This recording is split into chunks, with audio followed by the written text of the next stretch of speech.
जय हिमालय जय भारत। हिमालय लोग यूट्यूब चैनल में आपका स्वागत है और मैं हूं जर्नलिस्ट डॉक्टर हरीश चंद्र लखेड़ा। भारत में एक और रामशिला जो नेपाल से आई उसकी खुशियां मनाई जा रही हैं कि काली गंडकी से जो प्राप्त जो शिला है शालिग्राम पत्थर, उसे भगवान राम अवतरित होंगे, मूर्ति निकाली जाएगी। लेकिन नेपाल में एक ऐसा वर्ग है जो उसका विरोध कर रहा है। नेपाल जो कि हाल तक हिंदू राष्ट्र था, अब वहाँ पे हिंदू विरोधी ऐसी शक्तियाँ खड़ी हो गई हैं कि उनकी हरकतों को आप सुनेंगे तो उनके सामने औरंगजेब भी बौना साबित हो जाएगा। औरंगजेब जो कि क्रूरतम शासकों में गिना जाता है, जजिया कर हो या धर्मांतरण हो या मंदिर तोड़ने का मामला हो, वो करता था। लेकिन वो पुरानी सदियाँ थी, उस ज़माने में तलवारों से काम होता था। अब जब हम 21वीं सदी में बात कर रहे हैं, ऐसी सदी में नेपाल में ये हिंदू निशाने पर हैं और वो भी भगवान राम के जो शिला जो आई है भगवान राम के मूर्ति के लिए, उसका विरोध तो है ही। इसके अलावा वहाँ पे हवन जो होते हैं उनको करने नहीं आ जाता था। और एक अभी भारत के एक जो कथावाचक है मुरारी बापू, उनकी कथा नहीं होने के लिए वहाँ पे आंदोलन शुरू किया। तो इस बारे में विस्तार से मैं आपको बताऊंगा, लेकिन तब तक आपसे अनुरोध है कि इस चैनल हिमालय सभ्यता पर काम कर रहा है, इसको सब्सक्राइब अवश्य कर दीजिए। तो बात करते हैं नेपाल की। नेपाल जो माओवादियों के शासन से पहले या राजवंश रहने तक, जो शाह राजवंश था, तब तक वो हिंदू राष्ट्र था। परंतु जैसे ही वहाँ माओवादियों का शासन आया, वहाँ पे ऐसे ऐसे संगठन खड़े हो गए हैं कि जो पूरे हिंदू धर्म को उनके निशाने पर है। इसमें है मंगोल ऑर्गेनाइजेशन, सबसे बड़ा है जो ये है संगठन, ये है मंगोल। और इसके पीछे कुछ मिशनरियाँ भी हैं और एक चीन। ये सब चीन के दलाल और मिशनरियाँ इकट्ठे हो गए हैं और जो चाहते हैं कि हिंदू धर्म वहाँ पे किसी तरीके से लोग अपने को से न जोड़ें, और यह प्रवृत्ति शुरू हुई। अब एक दो तीन उदाहरण आपको देता हूँ। सबसे पहला तो जो काली गंडकी नदी से, जो वहाँ गंडक प्रदेश है, वहाँ की जो काली गंडकी जो नदी है, वहाँ से शालिग्राम पत्थर मिलते हैं, वहाँ पे आया है। भारत में बहुत लोग खुश हुए।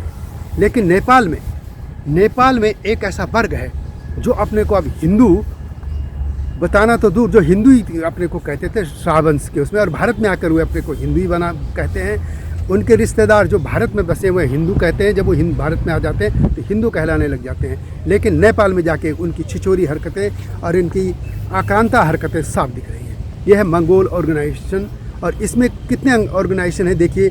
इसमें मंगोल नेशनल ऑर्गेनाइजेशन, या थार बौद्ध समाज, धर्मोदेजयी सभा, नेपाल मगर बौद्ध सेवा समिति, इस तरीके ये जो संगठन हैं, ये तो वहाँ पे मुरारी बाबू की जो है जो राम कथा कर रहे हैं उसका विरोध कर रहे हैं। ये 4 से 12 फरवरी तक होनी है।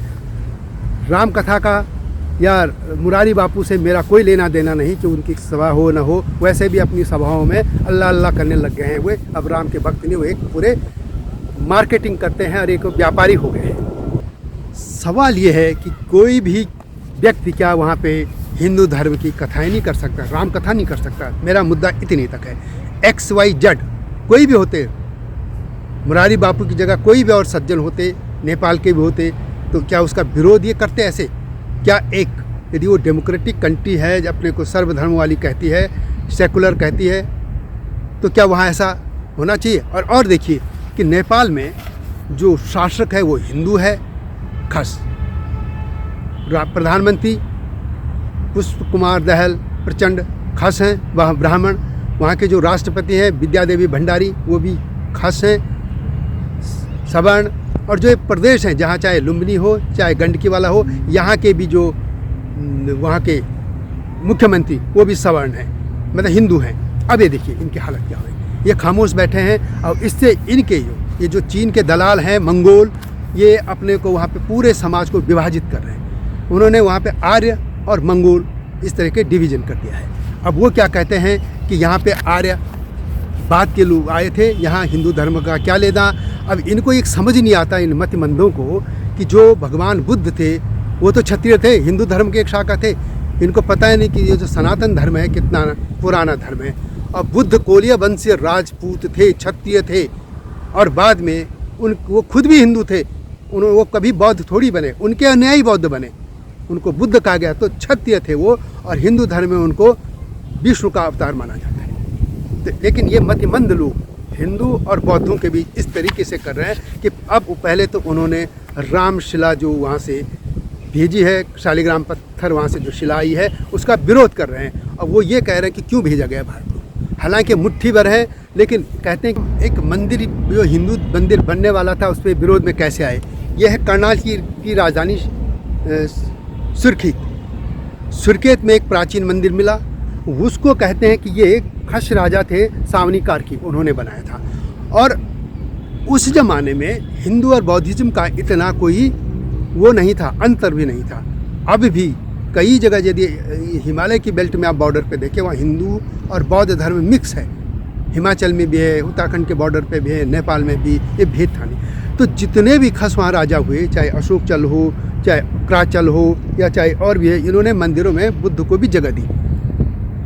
अब एक मूर्ति निकल गई, जबकि सारी बाकी मूर्तियाँ या सब कुछ हिंदू धर्म की है, वो करे बौद्ध धर्म उन्होंने। और जबकि ये कर्णाली तक का क्षेत्र पूरा खसान क्षेत्र, मतलब खसों का क्षेत्र है, और वहाँ पे अभी कह रहे हैं कि ये मंदिर नहीं बनने दे रहे, मतलब हिंदू धर्म के मंदिर को नहीं बनने दे रहे। और इससे पहले देखिए इन्होंने एक और काम किया। इसके बाद एक 2021 में एक हवन लुम्बिनी क्षेत्र, जहाँ पे भगवान बुद्ध का जन्म हुआ था, तो वहाँ पे उसी क्षेत्र में एक मंदिर बनाने की बात हो, कुछ हवन कर रहे थे पंडित। ये मंगोल आए और इन मंगोलों ने वहाँ पे हवन करते हुए सारा सत्यानाश कर दिया, विघ्न कर। जैसे कभी राक्षस आते थे ऋषि मुनियों के आश्रमों में और वो हवन नहीं करने देते, पूजा नहीं करने देते थे, जैसे ताड़का, मारीच, स्वभाव, ये तरीके के जो थे, तब भगवान राम और लक्ष्मण को महर्षि जो विश्वामित्र थे वो ले गए थे, उनको इनको मारा था।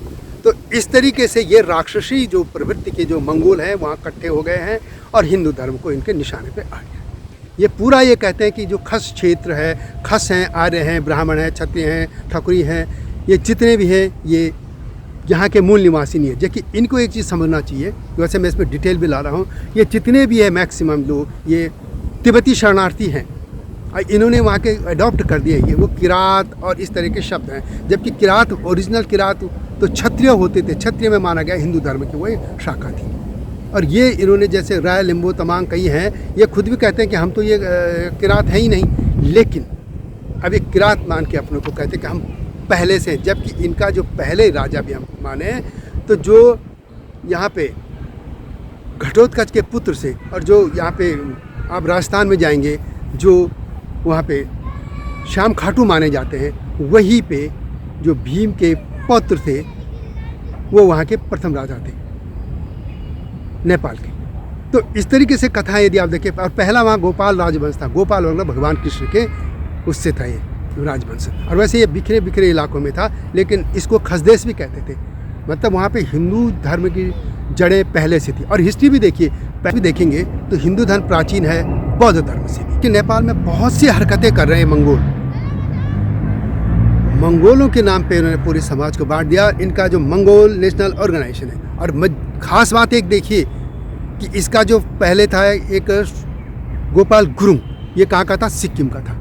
मतलब भारत के ही लोग वहाँ जाके इस तरीके से उस समाज में विघ्न कर रहे हैं। अरे मुट्ठी भर लोग हैं, लेकिन वो पूरे समाज को इस तरीके से। अब एक तो शालिग्राम पत्थर जो भगवान श्री राम के मूर्ति बनेगी जिससे, उसका विरोध करने, तुम होते कौन है भाई मूर्ति करने वाले? तुम लोग विरोध, तुम्हारे पत्थर ने लिया। वो जो गंडकी क्षेत्र है वहाँ से भी वो मगर और ब्राह्मण बहुल क्षेत्र है। दूसरा, ये दो देशों की आपसी संधि का नतीजा है और ये उसका विरोध कर रहे हैं। मंगोलों के नाम पर दुकानदारी खोले बैठे संगठन हैं, उनको तो लगाम देनी होगी, जबकि सभी मंगोल ऐसे नहीं हैं।